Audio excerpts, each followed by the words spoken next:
1:03, and this is the Sustainability and Environmental Committee meeting.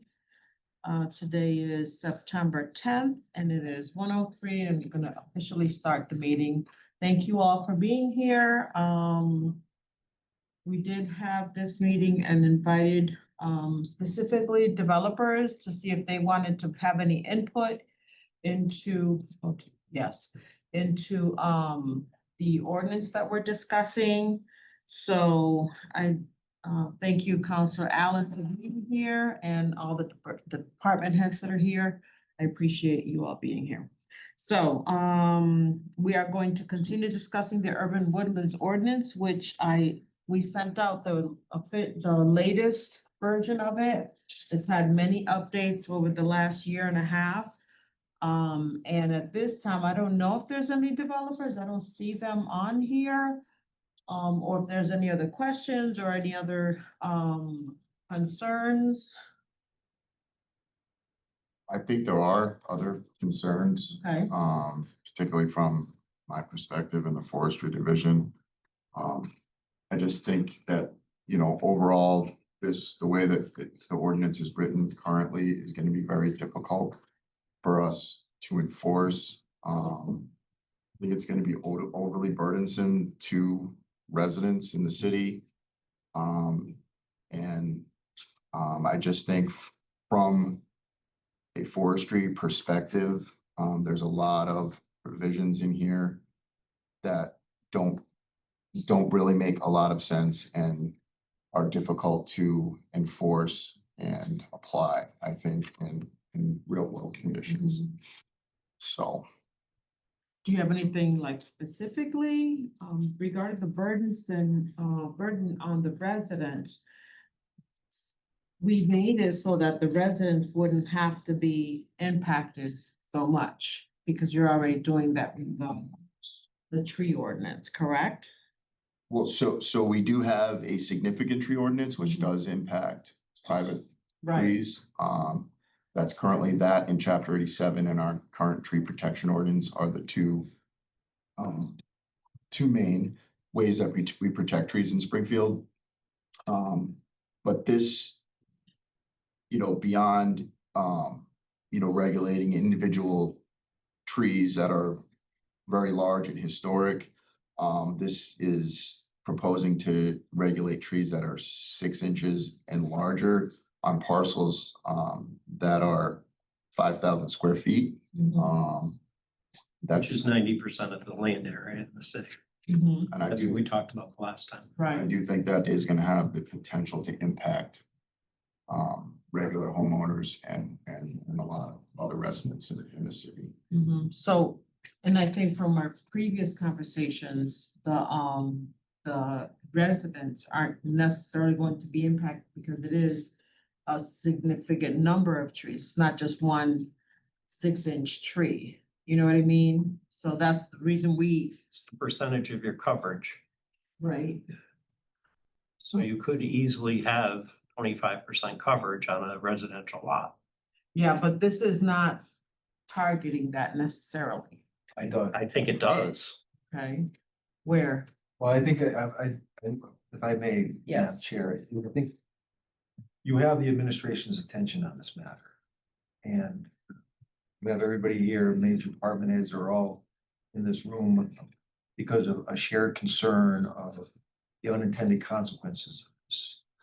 It's entitled Urban Woodlands, Mm-hmm. but you're going after virtually every tree in the city and the impact and a canopy and putting a burden. It still remains a burden on a homeowner.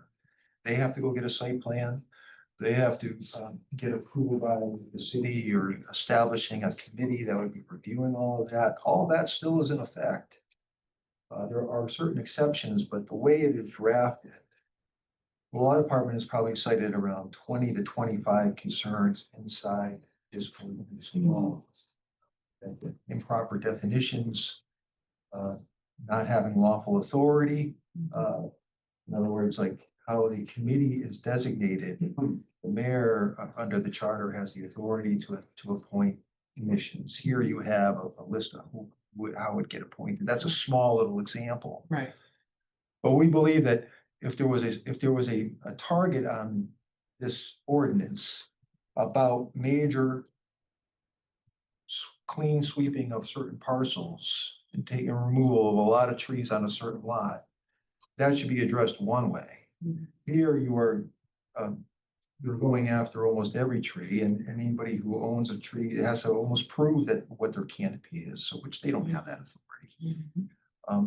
We already have an ordinance that talks about public shade trees, which of course in Massachusetts has always been highly regulated, but then we also have significant trees. Any tree that's 75 years or older cannot be touched in the city, public or private, unless it poses a hazard, a public safety issue, or it's blighted or unhealthy, which would cause an issue long term. And those are matters that are handled by the tree warden himself. We are throwing on another layer to this. And so that if it was supposed to be the focus of this, the focus is now increased to cover the entire city. And so from various perspectives, whether it's legal, whether it's housing, whether it is developmental, whether it is financial, and with the impact about what the cost would be, the burden that the park and rec department would now have to carry, there's a universal opposition to the draft as it is posed and presented at the moment. And I understand that, and I appreciate that. My concern, I guess, would be, we've been meeting for a year and a half, talking about this ordinance, almost the same exact language. And this is first time I'm hearing about this, which I appreciate it. I think that, Jay Latore might have some input. Him and, Scans, who is the people behind this, is, I think, more informed on it than I am. I'm just pushing it forward, which I think we need because of our mandate statewide, I think, to make sure that our carbon footprint is as Just small be as clear, possible. departmentally, we haven't been meeting on this for a year and a half. Not departmentally, but I've been having meetings for a year and a half. Okay. And people just wanna have be been clear that invited. No, I understand that. Departments weren't reviewing it for a year and a half. Right, well, I've been meeting with departments. You've been invited to the meetings. I know that Alex has been at many of the meetings.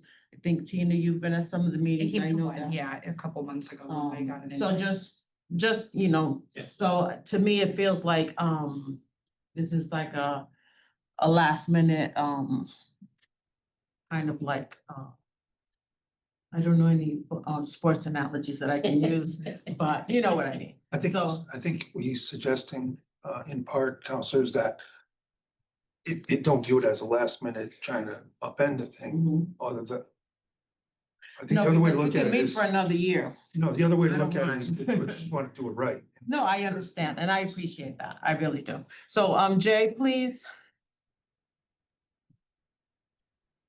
Good afternoon, everyone. Thank you, Madam Chair.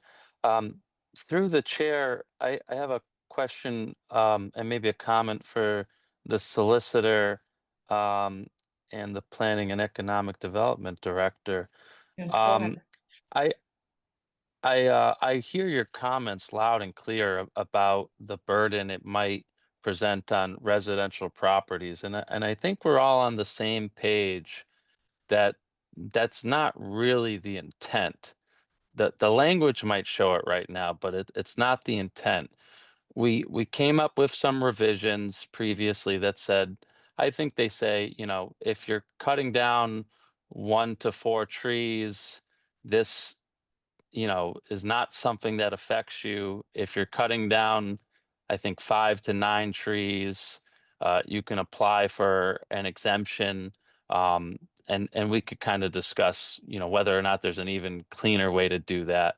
But I just wanted to make a main point, and this will be my question, is a lot of the reason the language is the way it is we have, I'm going to use the word a fear that we'll develop something, and then a very intelligent developer will, you know, buy 20 um, acres of lots that are wooded, and then they'll subdivide them all into, you know, 5,000 square foot lots, and they'll find a nuanced way to say, now that we have all these tiny lots instead of this one big lot, looking at the ordinance, we can cut down all the trees without any, um, violation of regulations within the city. And then later on, if we want to, revise the parcels again, let's say they want to make them 10,000 square foot lots or something bigger, they can do that, and they've legally bypassed the process. So our language may not be the best way to address that, I guess I'll say, concern or fear we have. But if the law department took that back and said, I understand what you're trying to do, and I understand what you're trying to avoid, and could propose something in their language that does the same thing, I think that we'd all be very supportive of that, because that we agree, at the end of the day, we're just trying to protect big wooded lots, and just make sure they have some oversight before they're clear cut, and not, you know, I'm cutting down 3 trees in my backyard because they're leaning and I don't want them falling on my house, and I have, a 5,000 square foot lot in an otherwise, developed neighborhood. So I still think we're all on the same page, and I would welcome the comments from the law department as, their suggestions, critiques, whatever term you want to use, because that's how we'll get to the best thing. Thank you, Madam Chair. Thank you, Jay. And I agree with that, and that's the reason that we have been inviting everyone over the last year and a half to see how we can make it so that it's doable, right? And so that it's not too burdensome, because ordinances like this, we're developing regulations. That's what we're doing. So it's gonna burden someone, and I always say that just because something is hard to do doesn't mean that we should try it, right? We shouldn't try it. We have to try to save this environment for our children, for our children's children. And that's what my goal is, because I know, we've lost a lot of trees over the last 5 or 10 years, and that's even after the tornado, right? We've lost a lot of trees to the tornadoes, and I know that we're planting trees, and you have a great program to replace some of those trees, but it's gonna be a while before we can get those trees back to where it's doing us some benefit for, our asthma rates that we, are continuing to be in the top 10. I think we're still in the top 5 right now. So those are the things that we want to protect. So if you have any suggestions, how we could make this better, make it so that it's not so difficult. Well, let me say this, Madam Chair, the law department, we're happy to meet with you and the initiators of this proposed ordinance anytime. And in fact, I welcome it. I've been a little constricted because we've been having these meetings, and I hear what Jay Latore is saying, and that the focus really is about major development, but inside the ordinance, and my job as the city solicitor is to interpret what is the draft, and the draft heavily incorporates the impact to homeowners, then it carves out exceptions to that. But the way it's drafted, Okay. I have to render an opinion on that. And it's not my position to say, I hear what you're saying about your scope, and I'm going, here's what I think the language should be on scope. I really almost need to meet with all of you, see if there's an agreement on the scope of it, and then we can start talking language. But right now, I'm constricted by doing that. So we took after I believe the redraft came out on August 8th. We internally from August 8th till now have reviewed it and done an assessment on it. And that's what I'm raising here is there's a lot of concerns and questions about it, all the way down to the granular stuff, how this plays out. You need to spell out inside the ordinance, if you're going to have a commission, how that commission operates, not just along with the appointments, but also any denials, what the appeal process is. There's a lot of stuff that will need to be cleaned up. I think because of that, we're looking at it saying there's a lot of problems with the way it's done. So I think a meeting with the law department, I'm happy to do that. Okay, and I appreciate that, and we'll definitely schedule that meeting. I also want to reiterate what I've said at every meeting. It's extremely labor intensive. All funding for permits, et cetera, is being deposited into the tree replacement revolving fund. So that's where all the revenue will go, which is fine to replace more trees, but the staff we have cannot follow these, adhere to all this ordinance and follow all these regulations. We just don't have the staff at this time. And given, again, what's going on at the federal and state level, Yeah. I can't recommend adding any new positions at this time, and I'm sure you guys counselors understand that we're just we're at a standstill right now until we find out what's going on. So I couldn't recommend it, and all the money's going in, which is a great revolving fund. It replaces trees, and I understand, but it is extremely labor intensive with the permitting, the checking, the following up to make sure the trees aren't dead in 18 months and making sure they replace them. I mean, and that's just one part of it. So I just want to reiterate, I've said that at all the meetings. I just want to say it again. Yeah, and I appreciate it, and I have heard you say it every meeting, and I remember distinctly at one of our city council meetings, actually, where Alex came and I think we approved the grant that you got, to do some of the work. I thought maybe we could use some of that money to do this, but again, I think that's really, we're putting the cart before the horse because we don't have it yet. And I'm hoping that in a year or 2 years, the federal government will calm down a little bit and we'll be able to get. You're not the only one. Tell me about it. I have to laugh. So, you know what I mean? So we will be hopefully applying for grant money, and regarding the commission, I'm not an expert on commissions, you know what I mean? So I don't know how we would put it together. That would, again, come as we move forward. But I think for this, having an ordinance, maybe we don't call it an urban woodlands ordinance. I don't know what we're gonna call it, but I think it's necessary for us to do something in addition to what Alex is doing in his forestry department to make sure we protect our children. And again, I have to say children's children all the time because, it's not gonna benefit me, right? It's not gonna benefit my children even probably, because, 10, 15 years, they might move, my girls actually did move away. But my grandchildren and our grandchildren who are going to be here, and that's what I'm thinking of, and I'm hoping that we'll be able to, keep the focus on that. And something that, solicitor said is very important is I don't want it to be a burden on the residents. Absolutely not. If we can prevent it somehow so it won't be a burden. They're already burdened with, taxes that we have to pay, and every year they go up. Thank you. I'm only kidding. I want us to make sure that, we don't overburden them. Absolutely not. So I appreciate, the invitation to having a meeting with you, and I would meet with any of the department heads individually if you want to. I was hoping and Counselor Allen always admonishes me that, I move too fast sometimes. But one thing I do is I think really, really big and I believe, right? And I'm an optimist to heart, I'm an optimist. And I would like to see this hopefully before the year is done. I don't know if it's possible, but I want us to continue talking about it. I don't want us to say, okay, this is dead, we're not doing it, because we need it. Our children need it, our animals need it, right? Animals need clean oxygen too. So again, I appreciate that and I appreciate the input. Madam Chair, if I might offer Jay some thought around how to address the concern that the group has. It might be advantageous to be looking at the review process as happening as part of the subdivision approval process.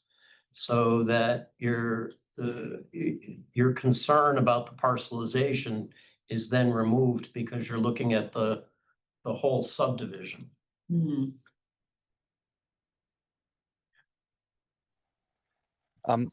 Madam Chair, can I ask a quick question? Sure. Um, th- I'm thank, sorry, excuse me, Jay, let me just acknowledge, Counselor Whitfield. Thank you for being here. Go ahead, Jay. thank you. Tim, the only question I have, because I'm not as an expert on this, is could it not be possible that a developer could acquire land and you know, I mean, like today, they can take down the trees before they start the subdivision process, right? You could, provided, well, you ultimately would have to go out, Alex, and look if there's any significant trees that are being That's- impacted. Currently, yes, that the significant tree ordinance would apply to any size parcel. Right. And it's based off the size and age of the tree. So- Okay, so in theory, that should, you know, the forestry division should also always have an opportunity to review a parcel, you know, first before any work got done. So, okay, I understand it a little bit better now, and I agree that that might be a way to achieve what we, you know, want to achieve without burdening homeowners, you know, or you know, smaller developers. So, okay, thank you for that. I understand. Appreciate it. And just so that we're clear, Alex, when you're looking at it, is there a clearance plan that is presented to you so that you know what trees are being contemplated for removal? Well, so it does require a pretty detailed plan. You know, almost to the point on a larger parcel, it's gonna be very difficult to interpret, if you're identifying every tree that's 6 inches or larger. No, I'm talking about in terms of your review right now. Oh, currently? No. Yeah. No, Okay, so there's not a clearance plan. No, currently the only forestry intervention in any is just related around the cutting of that tree. So, Right. you know, as long as it's not 36 inches in diameter, 75 years of age, if it's on private property, we have no purview currently over the removal of trees. Mhm. Okay. And I think that's what our concern is, right? If there's a whole forest of trees in our city, a lot of them might not be 75 years old because we just planted them 10 years ago, you know, and they might not be the 6 inch in diameter, but in 5 years they might be, you know, bigger and are still even now providing the oxygen that we're continuing to breathe. Council Whitfield, please. Sorry, I missed the first part of the meeting, Madam Chair, but thank you for holding this meeting. I guess my question is, I'm sorry, you probably said it already, but is this ordinance on a certain size of parcels or on all parcels? Yes, what we're proposing, and again, this is a proposal, right? We could Mm-hmm. negotiate, but we're proposing a 5,000 square feet parcel. So when I think about the 5,000 square foot parcels, they are small and already kind of like difficult to build on. What if the tree is right smack in the middle of the Mhm. parcel? What what would happen, Alex? I don't know. So if it were a significant tree, depending on the condition of the tree, so as the current ordinance stands, if there's, let's say there's a vacant 5,000 square foot parcel that someone's interested in developing, there's a 36-inch oak tree right in the middle of the parcel. If that tree is healthy and in good condition, then I deny removal of that tree. Now, the current ordinance allows that property owner to then appeal that decision to the Board of Park Commissioners, at which point they have to demonstrate a hardship that the tree is causing, which simply could be, I'm trying to develop this parcel and I can't put my house here because of the trees in the way. And then it is up to the Park Commission to determine whether or not that hardship, you know, reaches a level of allowing the tree to be removed. And that's how we currently operate. And so, you know, there is an appeal process and a way to move forward, even if there is a healthy, significant tree on the property. But that's what's currently on the books. So you said this is how you currently operate in what sense? Because this is new, right? So No, so the significant tree ordinance has been on the books since the mid-70s. Um, And we've been enforcing that in the forestry division as long as I've been here and long before I was here. Since its inception, I know it's been pretty, well enforced within the city. So that's something that we continue to do. We have okay, hearings, Counselor, at virtually every park commission meeting about someone seeking that relief. I was thinking that, yeah. I As think a, also part of what you're getting at is this Mhm. ordinance would attempt to cover trees that don't meet the significant tree requirement. So they're smaller than the significant tree requirement. yeah, and they might not be 75 years Oh, old and they might not be significant. I'm just bringing this up because the development process in the city of Springfield is extremely difficult as it is. We are trying to add another layer with this ordinance. We are trying to add another layer with the ordinance that Council Kern is putting forward to um have to come to the city council. Like, it's another layer for me. So I just want to see how we could work together to ensure that it's not making it more difficult for developers to come and develop in the city of Springfield. Yes, we want to protect our trees, but we have a housing crisis also. And I don't know which one is worse. To have people out here homeless or to protect the trees. I mean, they both are very important. But like another layer of bureaucracy, red tape for me, I would love to be in some more conversations with you, Counselor Govan, because this is just difficult for me to agree with at at the current stage. And we want to hear that. I know you're the only developer, honestly, that we have spoken to. We did invite, I think, Jerry McCafferty, and who else was it that invited? It was somebody in the planning I department. mean, we have an entire tax List. title mailing list. I don't know that it went out through that, but that incorporates Who's that? hundreds of developers. Right, so they were invited, but I do want to hear from them, right? Because again, we do need development, we want it. What we want to do is make sure that they develop responsibly so that we are, taking care of our future. And I would love to be able to somehow encourage development on land that's already clear cut, right? Empty land, vacant land that doesn't have any trees on it. These buildings out here, the houses that aren't haven't been developed.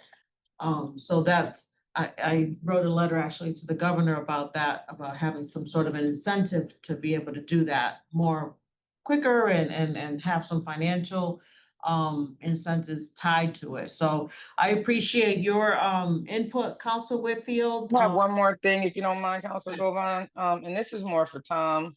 Is there a like map or list of all the conservation? Because those are not buildable sections of the city of Springfield. So I would be interested, because there's trees there and we can't develop on those. I would be interested in knowing like some of the conservation land that we have out here that's not developable.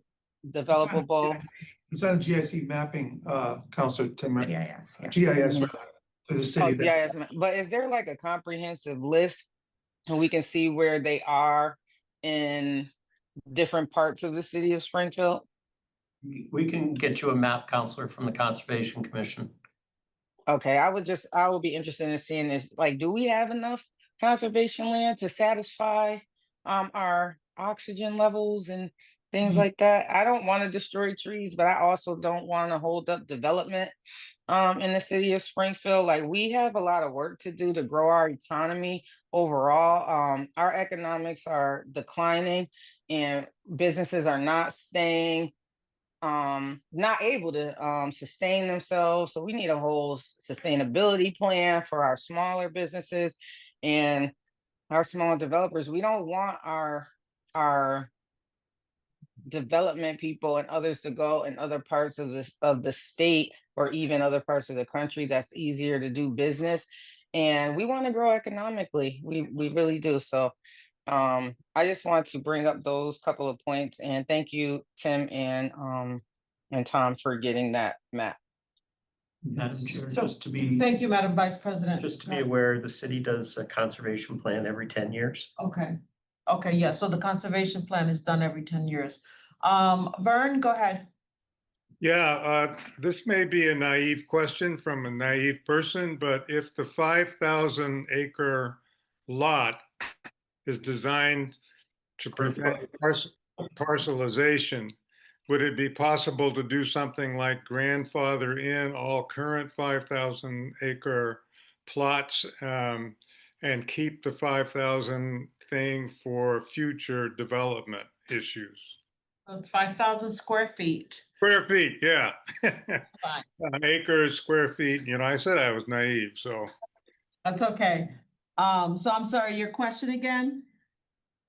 If the primary focus of that definition is to prevent parcelization, can you do something like grandfather in all current 5,000 square foot lots and less, and keep the, More, you mean? yeah, keep Okay.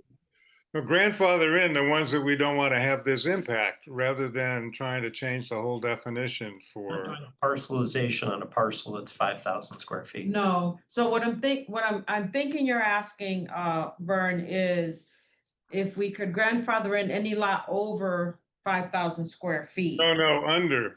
Under? So the limit permit process would not apply to existing 5,000 square feet and smaller lots. So Mhm. it's not a burden to existing property owners, but it keeps the 5,000 square foot criteria in order to prevent the parcelization of larger areas. That's So something that, buildable lots are 5,000 square feet or greater, so developers wouldn't be able to build on lots smaller than 5,000 square feet without a variance. They would have to come to the city. I don't know where they have to go, but they have to go somewhere for a variance. The zoning board of appeals. Board of Appeals, yeah.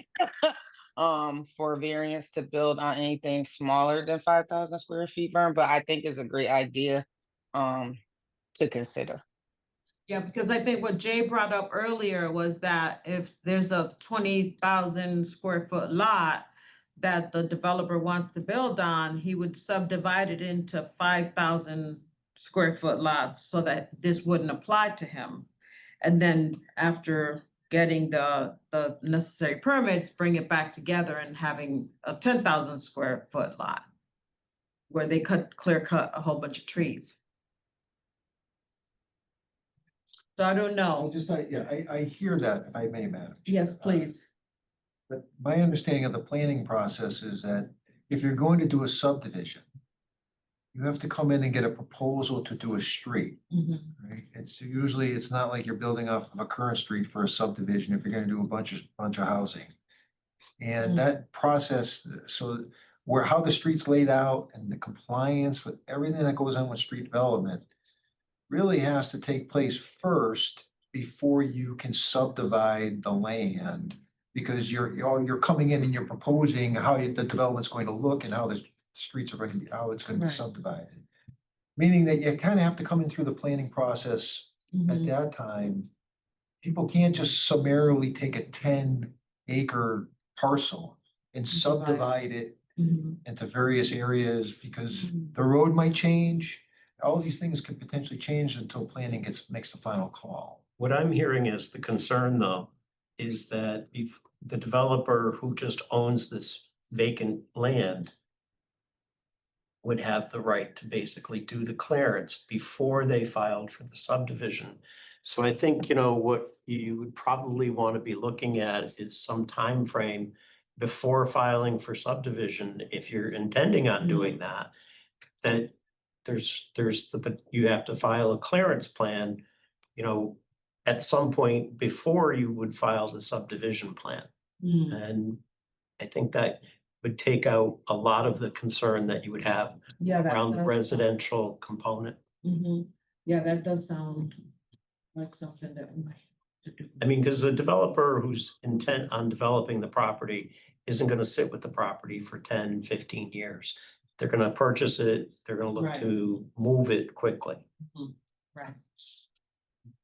Madam Chair. So one of the things that, you know, came across to me as a general thought with how this is written currently, is that I fully understand the intent of protecting woodlands.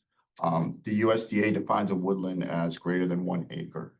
And I think what ended up happening with the writing of this is that we ended up regulating trees on individual properties.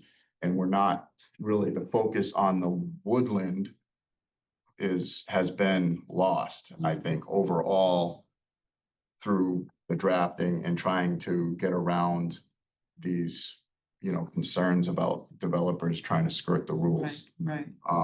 So I think, you know, the original intent, I think it would make sense to rethink how we get to that. Okay, Original and intent. I appreciate that, that's really good, because maybe what we might need to do, again, revisit it, right? And again, I don't know what we're gonna call it, maybe, right, it might be something different, it'd be a clearance plan ordinance or something like that for the trees. Because again, that's what we wanna focus on, don't wanna burden developers too much. Except for the really big ones that want to come and abuse us and then leave. But the smaller ones, we wanna make sure that they're able to do what they need to do, and we absolutely don't wanna burden, the residents. Or forestry. Or for. Don't worry about me. I'm the last on that. I'm the last one. And just on developer outreach, I know that you said Jerry was invited and she's obviously not. in the room. Sent it to somebody else, and then they sent it to a list that they had. Okay. I forgot who it was. All right, I think I don't know if she knew that she was supposed to be reaching out to developers. No. And so I think if that's the intent going forward, Mhm. let's be clear about that, because we will send it out. We do have an extensive list there, so I think we want to make sure that we're Whoever's doing that presenting, outreach intentionally. That's what they said, is they had a list. Yeah, and I don't know who Yeah, that I don't know was who it or is either. so, but happy to look into that and make sure going forward, if that's what the council's asking us to do, that we're doing that, or at least providing you all the list or something along That those should- lines, yeah. That should be facilitated with the council Yes. office. Yeah, Mhm. If but that's that what it's you want. clear that that's the request of us, and not Right. just that we're attending the meeting or just passing it Right. on to some folks. No, this meeting was Yeah. specifically to invite the developers, and of course, the Yeah. departments are always invited. So I think the staff did, you know, we Yeah. coordinated with Jerry, and I can't remember the person Okay. that she sent it to, but that's what they said to me. They Sure. said, oh, do you wanna send us to send it to the developers? And I said, yeah, that's what I want you. Yeah. So I Okay. think they did, you know, but Yeah, I I'll know touch that base with her. they're probably busy, but we do have Council Whitfield here. And she does develop, so that's good. She left. Oh, no, she's still there. Okay. All right. So I think this has been a really productive meeting. I know, we're gonna continue, to meet and figure out, what our next steps are. I'm definitely gonna have, request a meeting with, Mr. Bonacotti with possibly scans and, that's the organization. I have their T-shirt on that today, actually. So that we'll meet with you to come up with some maybe better language that's gonna help us. And I probably will meet with Alex too. You know, individually to talk about how we can make it better for the city and to make sure that we save our trees. Anything else from anybody? Thank you. All right, well, thank you guys. Have a good afternoon. Bye, everybody. Thank you. Thank you for the great meeting. Thank you.